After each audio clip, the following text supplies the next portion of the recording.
Good day everybody, Asker Bacon here, back with another iMovie tutorial. Today in iMovie we are going to be making the Star Wars credits, the intro credits. First we're going to grab stars and backgrounds.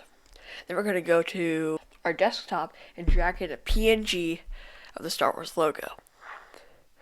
And it is defaultly set to Ken's Burns. So what we're going to do is we're going to go into this menu right here and select crop to fill. And we're going to adjust it to about right there. Next thing we're going to do is we're going to go to this menu and select picture in picture. Then we're going to scale it to our desired size, which is filling the whole screen. And then, since we're in picture, what we're going to do is we're going to select it, make a keyframe, then go to roughly the end of it, and select this, scale it down a bunch, put it directly in the center of the screen. And there we go. You have made the Star Wars part. The next thing you're going to do is you're going to export it to your desktop.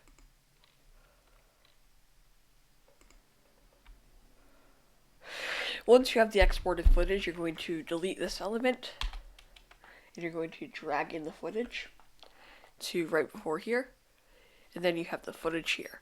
Then you're going to go to all the way to the end and go to titles and select far, far away.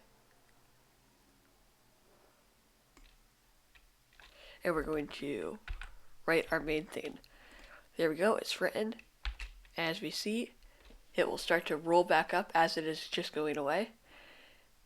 And then that is the basics of how you do the Star Wars credits in iMovie. Thank you all for watching.